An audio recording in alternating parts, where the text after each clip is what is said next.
So let's see today's Hindus of 24 नवंबर 2025। आज हम देखते हैं हिंदू का एक इंपॉर्टेंट न्यूज जो कि हमारे इन्वायरमेंट में पूछ सकता है। एन आर्टिकल इज सेइंग कि state forest department across India have no record of African grey parrot trade reveals RTI response. ठीक है।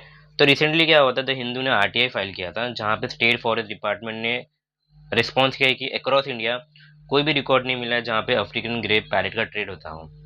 ये तो न्यूज़ हो गया जो हमारे लिए इम्पोर्टेंट नहीं है।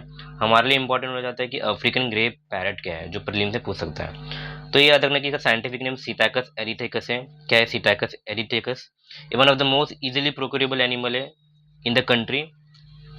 ठीक है। ये साइट्स के अपेंडिक्स 1 में आता है, साइट्स के अपेंडिक्स 1 में आता है। नेक्स्ट ये देखते हैं कि आईयूसीएन के एंडेंजर लिस्ट में आता है, आईयूसीएन के एंडेंजर लिस्ट में। ठीक है, इतना हो गया। नेक्स्ट ये याद रखने की it is exotic species. Exotic species, exotic species ये होता है कि जो भी वाइल्ड लाइफ एनिमल हो या प्लांट हो वो ए कंट्री से बी कंट्री में जाता है ड्यू टू ह्यूमन इंटरफेस, जिसमें से अफ्रीकन ग्रे पैरट है। ठीक है।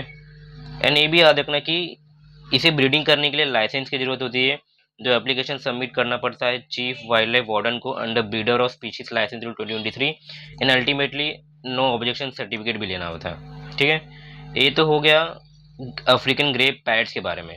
अब हम देखते हैं कि साइट्स क्या है। तो ये याद रखना कि convention on international trade in endanger species of wild fauna and flora एक इंटरनेशनल एग्रीमेंट है जो गवर्नमेंट को फॉलो करना पड़ता है। ठीक है, और रिजोल्यूशन से बना था 1963 में, बट में एनफोर्समेंट में आया था 1975 से। तो ये फैक्ट याद रखना कि रिजोल्यूशन से बना था 1963 में, बट एनफोर्स कब हुआ था 1975 में बाय आईयूसीएन।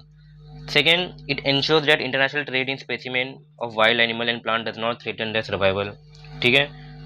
नेक्स्ट ये भी याद रखना कि साइट्स का सेक्रेटेरिएट एडमिनिस्ट्रेटर होता है यूएनईपी के द्वारा, यूनाइटेड नेशन एनवायरमेंट प्रोग्राम। इसका हेडक्वार्टर जेनेवा स्विट्जरलैंड में। नेक्स्ट, साइट्स एक लीगली बाइंडिंग है पार्टीज के लिए, but it does not take place in national law और डोमेस्टिक लॉ। तो ये तो हो गया साइट्स के रिगार्डिंग। अब हम नेक्स्ट देखते हैं कि आईयूसीएन क्या है करके। तो ये याद रखना international union for conservation of nature, ये मेंबरशिप यूनियन है जहाँ पे बहुत गवर्नमेंट और सिविल सोसाइटी ऑर्गेनाइजेशन पार्टिसिपेट करते हैं। ये क्रिएशन हुआ था 1948 को। World largest and most diverse environmental network है। इसका हेडक्वार्टर ग्लैंड स्विट्जरलैंड में, और ये रेड लिस्ट मेंटेन करता है due two of risk of extinction, जो 9 कैटेगरी में डिवाइड है। ये तो हो गया आईयूसीएन और साइट्स के बारे में। इसी के रिगार्डिंग यूपीएससी 2015 में क्वेश्चन पूछा, तो मैं दिखा देता हूँ। With reference to IUCN and CITES which are the following statement is correct. तो IUCN is an organ of the United Nations and CITES is an international agreement between government. Second, IUCN runs thousands of field projects around the world to better manage natural environment. Third, CITES is legally binding on the state that have joined it, but this convention does not take place of national law. And option is 1 only, 2 and 3, 1 3 only, 1 2 and 3।